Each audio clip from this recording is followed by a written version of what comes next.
All right. Anybody here today? Here Monday? A couple of you. Okay. As mentioned last week, I'm allowing you to make up your test. It's due Friday. So if you need your bubble sheet to know what you answered, the questions are posted online, WebAssign in the resources area, so you can see the test questions. And here are the questions you missed. Again, if you write these on a piece of paper, like I missed number 3. I think the correct answer should be such and such, and a brief explanation why. On normal paper, turn that in Friday during class, and whichever ones you get correct, I'll give you half credit back for. So you're welcome to come get these while I'm talking or at the end. Okay. I've gotten some already. Thank you. Makeup test. Electric fields. That's where we left. Where we got positive and negative charges. Like my new shirt. It's a chalkboard. I can erase it and write new things on it. Yeah, right. So I figured this was appropriate today.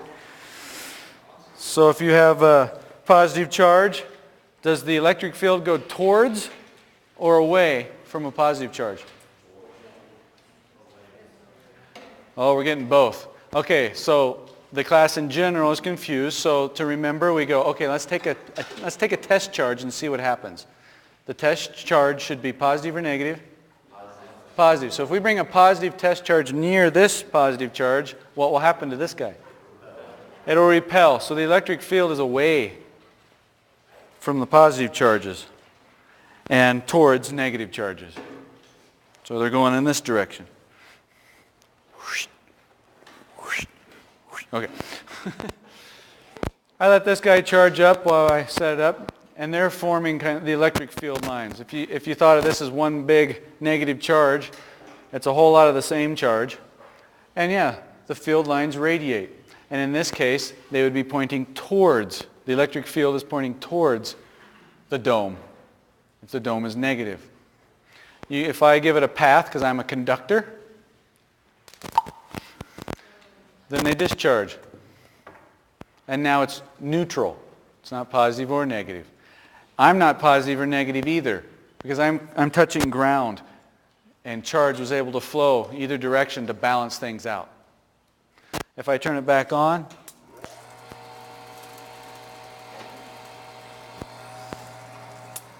it responds faster than the first time. And you get the charge. I can bring it near, and they're sort of attracted to me. Why? Induction. What? Induction. What's happening to the charges in my hand?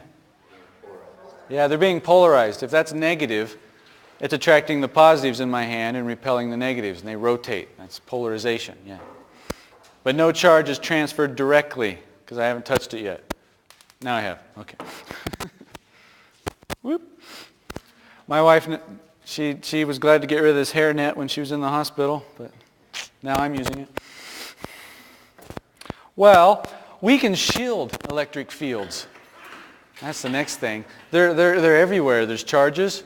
You got a single charge, there's an electric field around it. Radio waves, microwaves, they're electromagnetic radiation, and they have a varying electric field associated with them. They also have a varying magnetic field. That's why they're electromagnetic waves.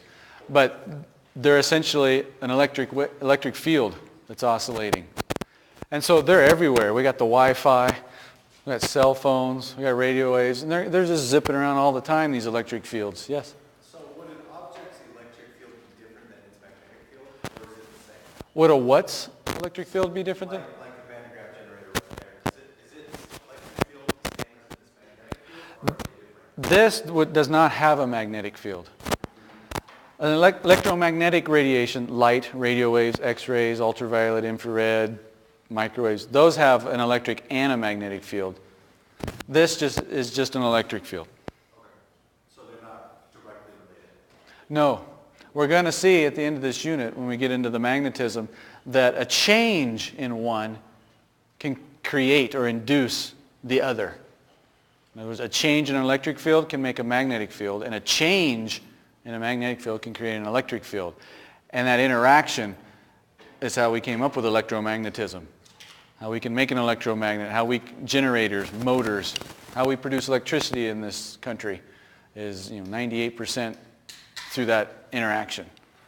But they can't exist independently and separately. And if they're not changing, they won't create another guy. So this is just some static charge. The charge gets up here and it stays put. So there's an electric field around it. Let's just skip to this one. Turn on my radio.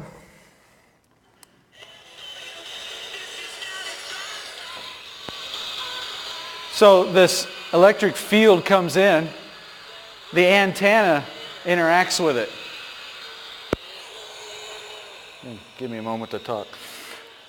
The electric field comes by this conductive metal antenna, and it'll cause the electrons in it to start oscillating and moving. And when you tune it, you're changing a capacitor, some of the circuit, and you're making it want to resonate, oscillate at the same frequency of the radio station that's coming at. What's your favorite radio station? What? 104.3. Do you know the units of that? 104.3 megahertz, million hertz. That means it's the electric field is oscillating 104.3 million times a second. It's changing. And so that causes this electrons in here to start oscillating. And if they're in tune, we pick up that station. But we can shield from electric fields. This building's kind of doing it already. That's why it doesn't sound great. But let's put this over the top.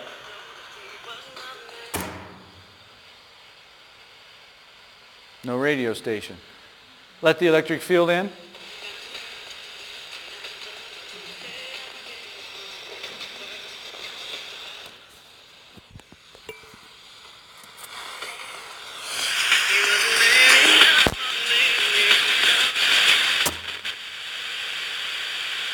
Nothing.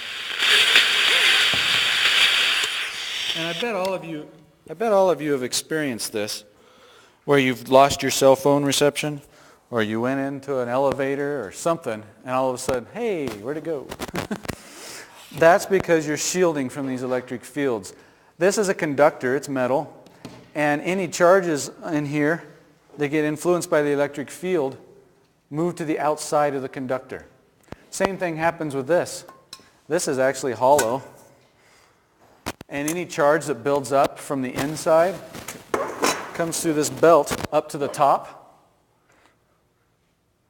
But the charge wants to get away from itself because it's the same charge, like charges repel, like the hair. And so it moves to the outside of the conductor so it can get as far away from the others as possible. And it's all formed on the outside, which has the effect of shielding the inside from any electric field. There's no electric field inside an enclosed conductor. So there's no electric field inside that when it was charged up, and no electric field can exist inside this, where we close it off. The better the conductor and the thicker it is, the more effective you can be. And if the power station antenna was sitting right here, it would probably make it through all the little holes. But the size of the waves matter too. Your microwave, your door, have you ever noticed that metal mesh that you can see through? But why are the wires there in my way? That's shielding you from the electric fields produced by the microwave.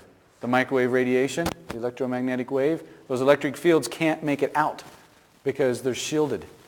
And so you can trap and shield it from in the inside or the outside using conductors. There's a nice picture in your textbook that I want to draw.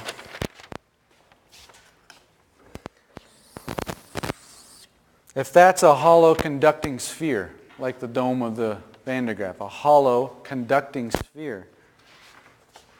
Here's the center. They got a point here at P, and we want to see what's the electric field at that point. Well, the force on this, due to any charges that might be out here,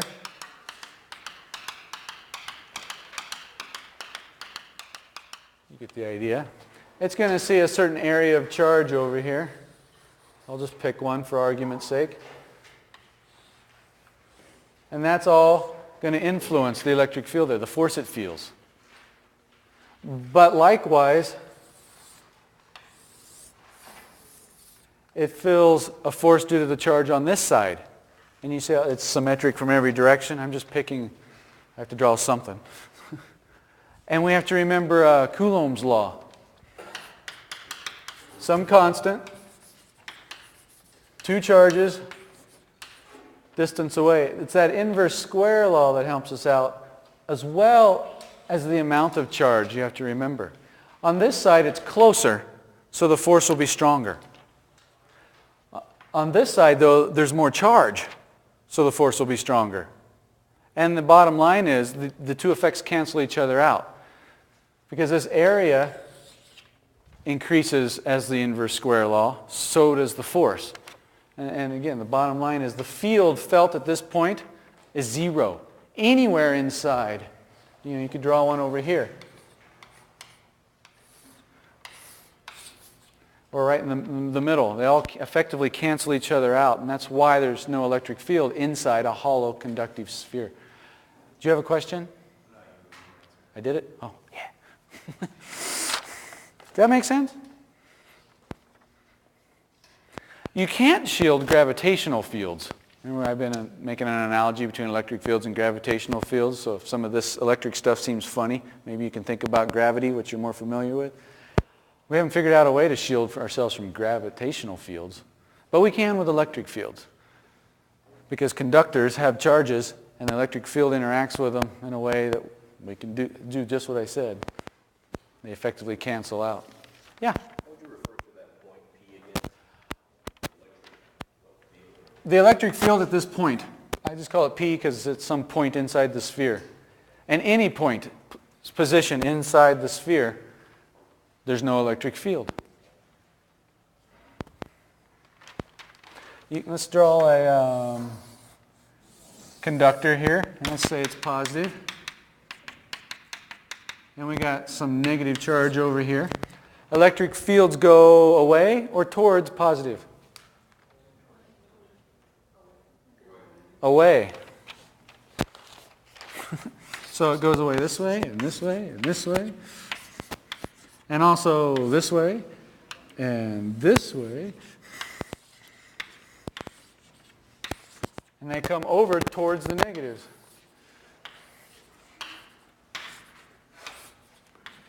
So we can, and we have that one. So there'd be some electric fields around this. You can get a lot of electric fields out here, but some of these are going to be a lot less. This is effectively shielding. And I didn't talk about this yet, but you can see, oh heck, just from my shirt. The field lines give you an idea. Wherever the field lines are closer together, the electric field is stronger. You can see that just with one charge.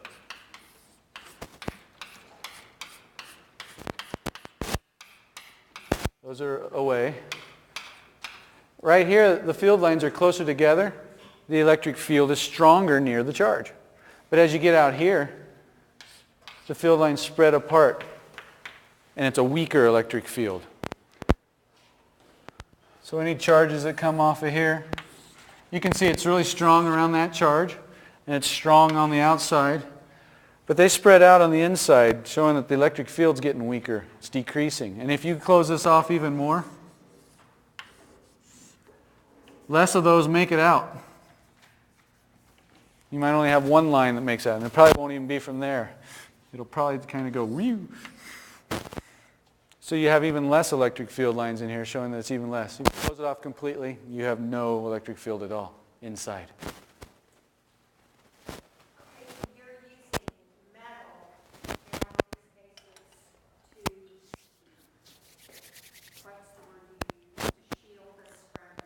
Correct. Using metal to shield from the field. Okay, if you use an insulator rather than a conductor, somehow it seems to me an insulator would shield you better than a conductor. I understand what you're saying about the charges, why are they held? What would an insulator as a field? Well, let's see if I look like a fool again to answer. You think an insulator should shield well too, right? This is what happens with an insulator. I'll try to revisit this. The glass is an insulator. I, of course, did this after class, and it worked like 6 times, so let's see what happens today. Bounce a match on it. And I'm going to try to shield the match with this insulating glass. From the electric field, I'm going to put on this balloon.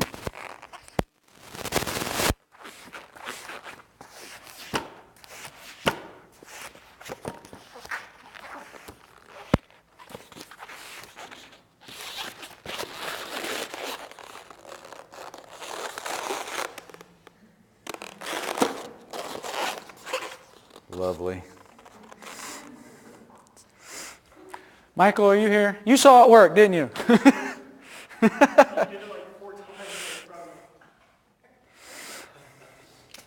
Okay.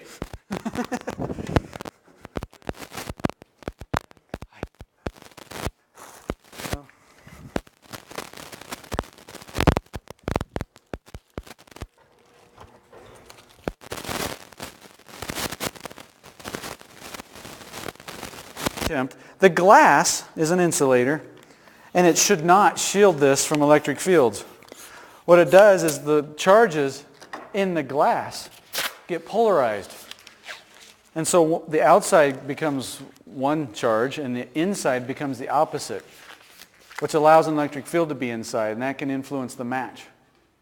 Where a conductor, they all move to the outside because they're free to move. So they all do that. Bottom line, you need a conductor to shield from an electric field. An insulator will not. An electric field can go right through an insulator, so to speak.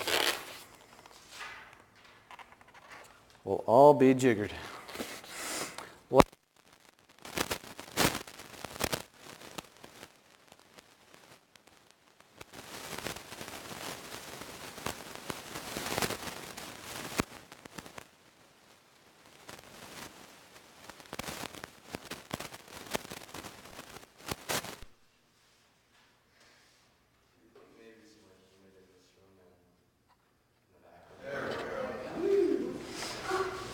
So it's interacting with the table and the metal underneath, I assume.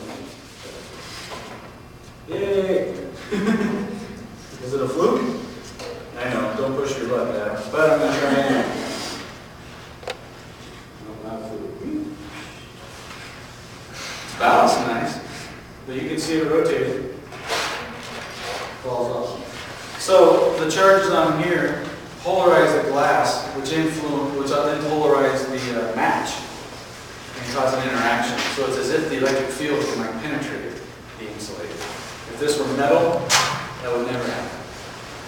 Okay, so common wisdom, which isn't wisdom, I guess, is it's not because of the rubber tire on your car grounding you that protects you by being in the car. It's because the car is metal. Yeah, the car example where if down power lines land on your car, then charge is going to transfer to the conducting metal of your car. And yes, you're insulated from the ground somewhat from the tires. You can't flow off the car into the ground very well. It helps. But you're in a big metal sphere, right? And so the electric field inside your car is very, very, very small or zero. For this reason, it's shielding you. If you open your door and step out, ouch, don't do it. Wait till somebody clears the line or you're going to get zapped. If you provide a path from the outside to ground, that's not good. That charge will flow. Just stay inside until somebody gets rid of the charge because you're safe there. Did you ever see Tango and Cash? Tango and Cash, oh, a long time ago. It's all moved. Well, there was a scene where they have to go down a power line to get to the safety person. Yes, yeah, at the end. Yeah. The guy, Tango ground, you can run a power line and move it.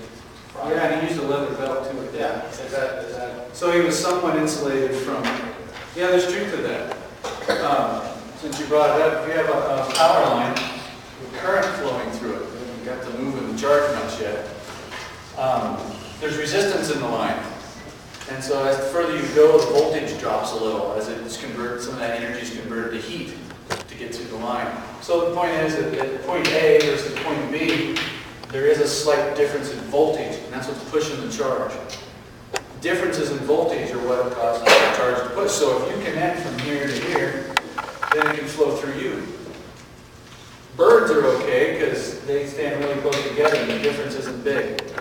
So if you're just holding one spot, I'm not going to chance it with a power line like this, but they were on a belt in one spot only.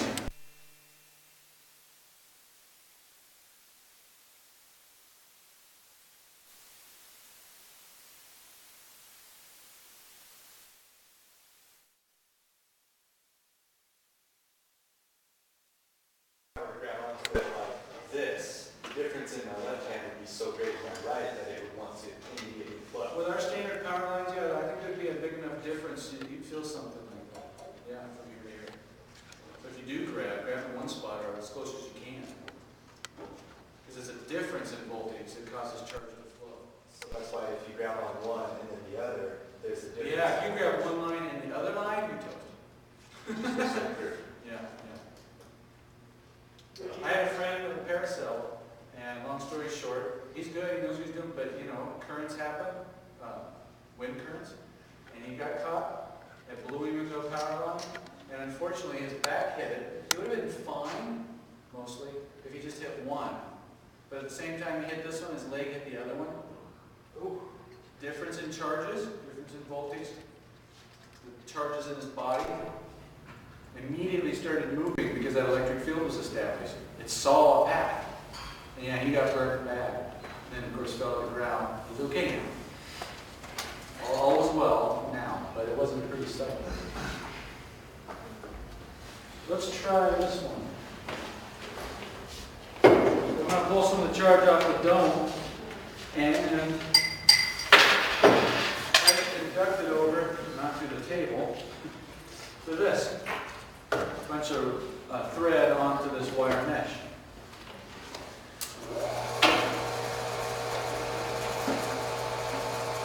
And so charge is transferring over.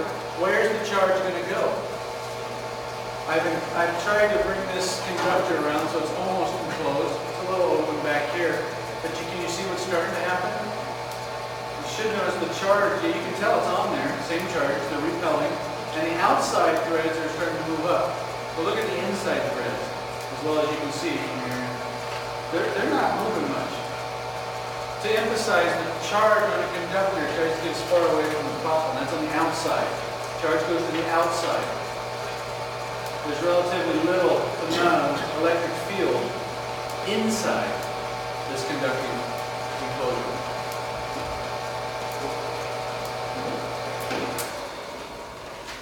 If I take the charge out.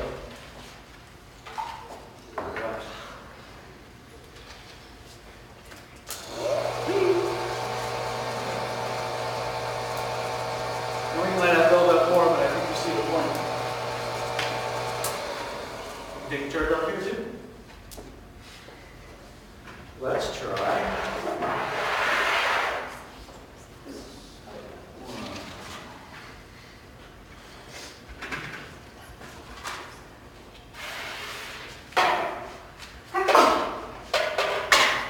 Okay, I want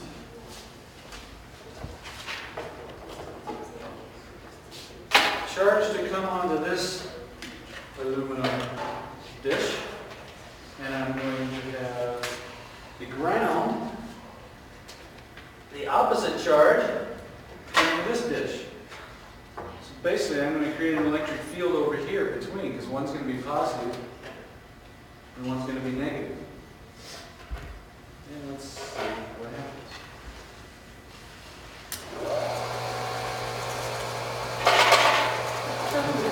Should be so kind. You can see it spark. Thank you.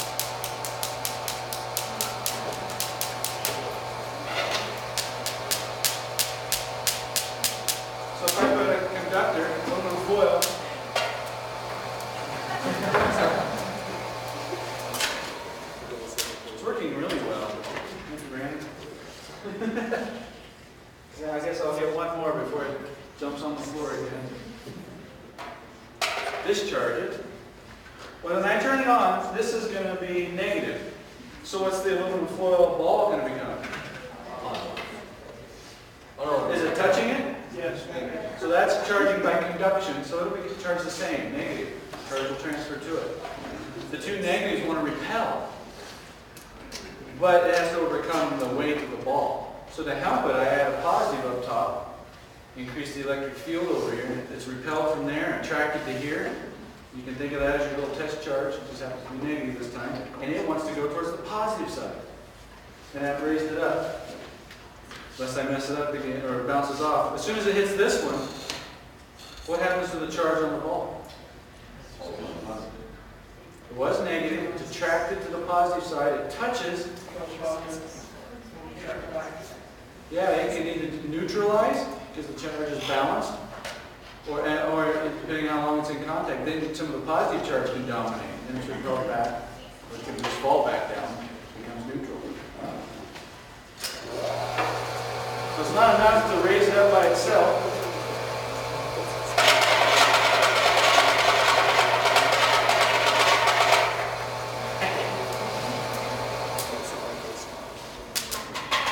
So there's a cute way of showing electric field. I'm done with it. While we're on little dishes, what do you expect to happen to these guys? Did I do this? Get confused. I've done this like 4 times in the last week and I forget who wrote that.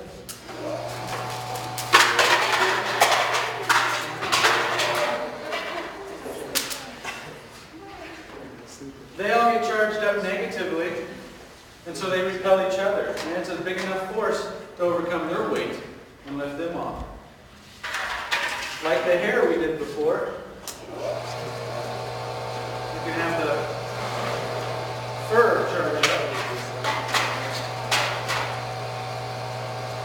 And here's a sharp point. Something different happens with a sharp point. The charge wants to distribute around conductors. But they kind of, bottom line is, they kind of get crammed together around the points. And that increases the electric field there, because the field lines are closer. Say this is all get charged up positively. They can spread out around it, but they're going to get crowded around the point. So there's more charges there. And so more field lines are coming off. The field's stronger at the points. That has an effect of allowing charge to bleed off. Because the field's stronger. You saw it wants to move charges around in a field. It will. There's charges building up over there. All I have to do is bring the sharp point near. And it goes green. Any charge that was up there, polarize this. If that's negative, the positives are attracted to the point, and then they crowd the point. The electric field's high there, and any charges can flow through the air. They essentially come off of there, and so that's not charged up as much. That's what the lightning rod did the other day, so it wouldn't spark. It allowed charge to leak away and bleed off. But it's because of that charge trying to redistribute itself over the conductor.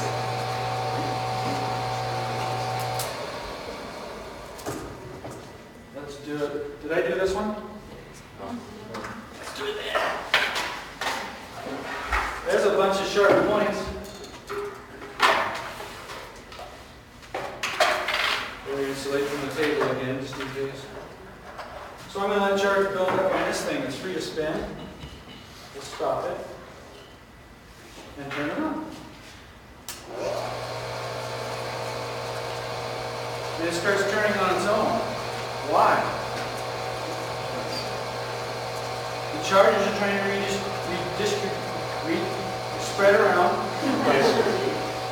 And when they get to the points, they bunch up, create a high electric field, and allow charge to leak off.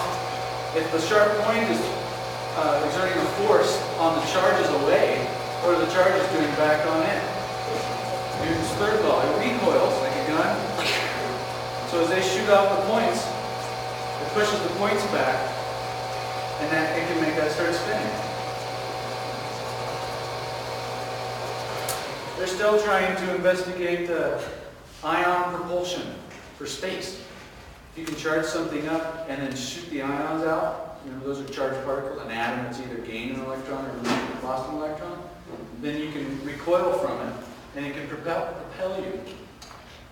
They haven't perfected it yet, but it can work. The theory's there. Yeah. I'm just curious, do you know of any examples of like machines that are powered by this example or like that ball that was going up and down? Like when it was bouncing up and down, I thought, that motion could in theory. Are there any machines that the type of stuff, the ball bouncing or this, that type of idea power something? Yeah. Not that I'm aware of, not practical out in commercial. If there are, they're probably in a research lab trying to do it. It's probably a wussy machine. Its efficiency's lame. But yes, you could. We'll see that a changing electric field, if we can cause an electric field to change, that'll create a magnetic field, or we can move charges by magnets, or we can change a magnetic field in your conductors and make charges move, and that's how we generate electricity. And so getting something to move and moving it around could certainly do it, but it doesn't seem to be practical. Are RC cars and trains based off something like that, though? RC cars and trains? If they have magnets built into the motors? Yeah, a motor and or a generator, they work in reverse. It involves a conductor, usually a coil of wire, Right. and a magnet, or an electromagnet. Okay. And the two changing with respect to each other, cause something to move or produce electricity. That concept does, yes. Just using the electric field to make something propel, to move straight. I haven't heard of anything yet. That could be wrong.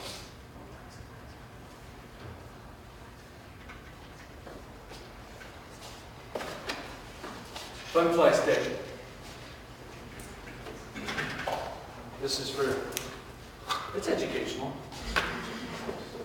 Anybody heard of these? Nobody? This is a toy, but it has a miniature Van de Graaff generator inside it. Basically, it's battery powered, runs a motor. The motor spins a little rubber band, just like this thing. And every time the rubber band comes off the roller, it separates charges and they accumulate on here instead of the dome. So it's not as powerful as that, but it's cute. And the effect is you can charge things up. So here's a really light conductive film, mylar. Here it's charging. So it's got charge. I'll touch it to this, charge will transfer to it. But then it's repelled by it because of the same charge. And you can work this and move it around, charge it up some more, and just levitate. The fun fly stick. It's like $25, $30. They even make them clear now. I gotta get one so you can see what's happening inside. If I bring my hand nearby, what will that do to my hand? Before it touches it.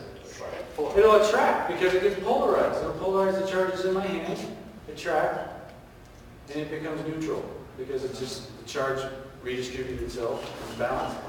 Touch it back to this. You can see the charge being transferred. And sometimes you can get to go back and forth. Doink.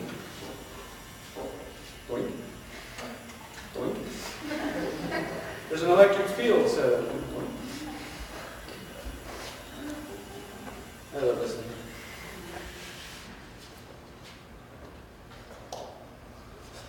How do you get it to come back down? It's like gravity.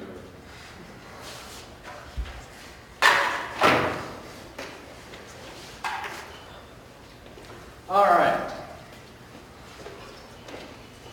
Now we get to learn new terms.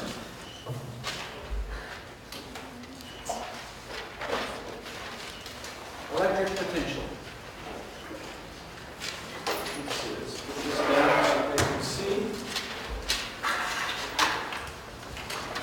We have gravitational potential energy. We're going to compare it to electric potential energy. Give that one a G, and we'll give this one an E. All right. You remember, if we have a mass on the ground, and we want to raise it up and set it on the shelf up here,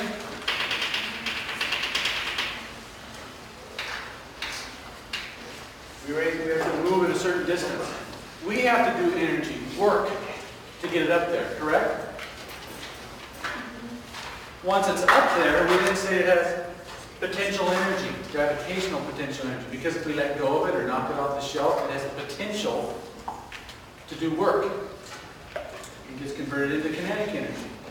We can have it fall on something or move something and do some work as well. Conservation of energy. This is in a gravitational field. If you move something, you guys know it wants to move in the direction of the field. To move it against the field, it takes work. And you store energy. You put energy into the system by moving something against the field, raising something up. Do you remember this? Does this make sense? The next part, if you don't. So you release it, it fills the field, and accelerate it downward. Lift it back up, it takes work. Okay, so the analogy is, you have your charge sitting there, and you want to move it up. A certain distance against an electric field. Remember, positive charges want to go with the direction of the electric field. That's how we defined it. So to move it against the electric field would take work. So this one, you want to work is force times distance. What force do we have to exert? The weight of the block, its mass, how it's being accelerated. The gravitational field times the distance, which is h. Remember mgh? Hopefully that sounds familiar. Over here, you want to do work. It's force times distance. The force this time is the charge, like the mass, times the field, which is an electric field. Electric field was a force per charge. We saw that last lecture. So the force is the charge times the electric field. The field is what makes the charge accelerate. Put a charge in an electric field, it feels a force, just like over here. So, you move it against the field, you store energy. Now with electricity, you deal with lots of charges, and so it's convenient to think of not only just the energy, but the energy per charge. So you can do it in bulk. Kind of like fluids, we didn't look at every individual particle of the fluid as a mass. We kind of did a volume. We did it kind of as a group. So with charge, we do it as a group. And so thinking of energy per charge will help us out a lot. And they call that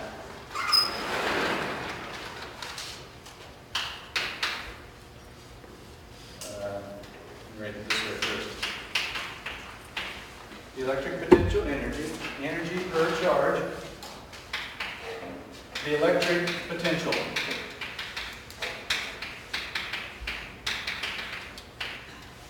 That's the physics term for electric potential. The term you're probably more familiar with is voltage. That's what voltage is. And from here on out, you guys should think of voltage as the energy per charge. Energy per charge is what voltage is. They're the same thing, voltage and electric potential. It's volts, and it's measured in volts. Voltage is measured in volts, go figure. So a volt, what is a volt?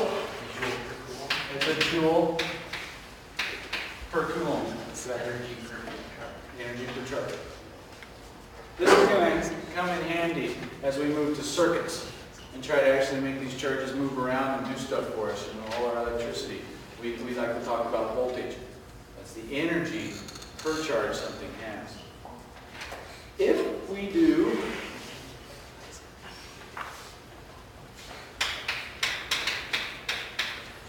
the energy per charge is the voltage.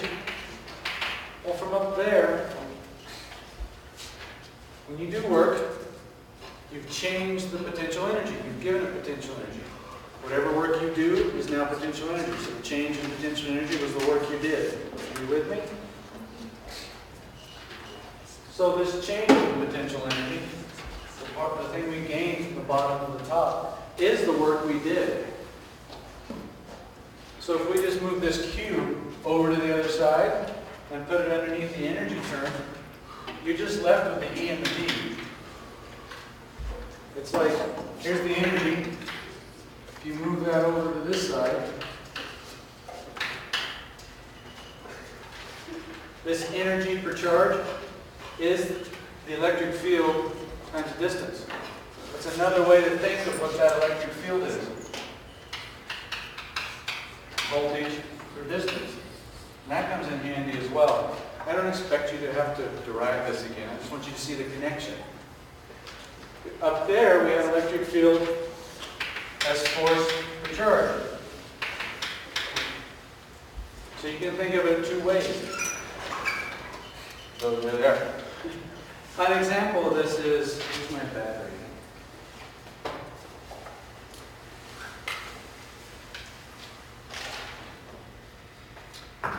Here's a 9-volt battery.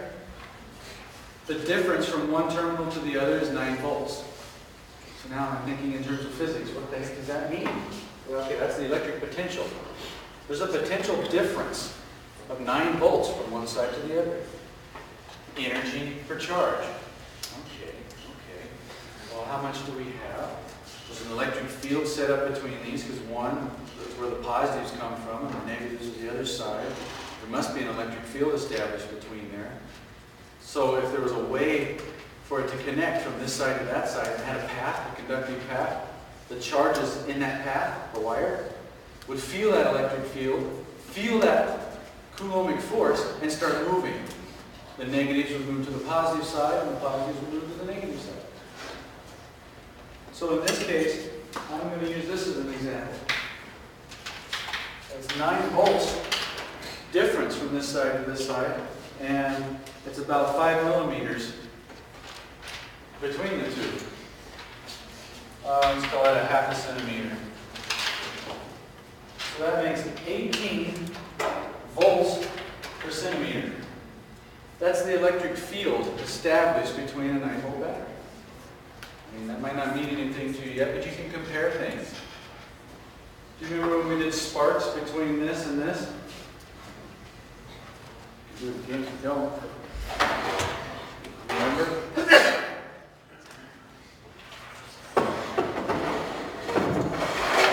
Let's figure out the electric field between these two things then.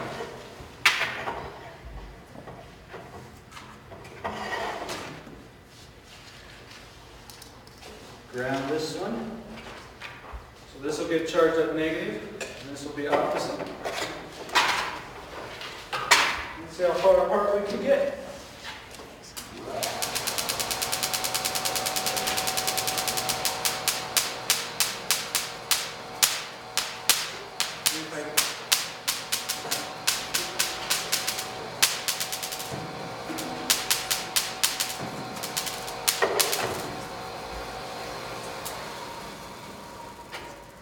Over here so I can reach better.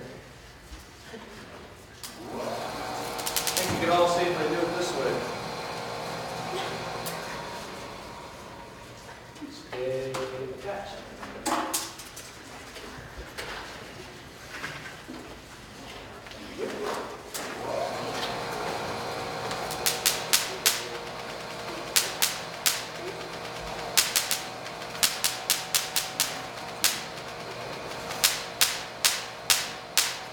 Call that 4 inches maybe?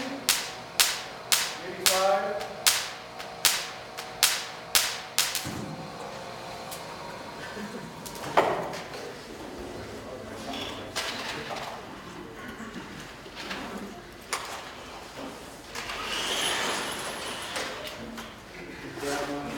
There was about, we'll call it 5 inches.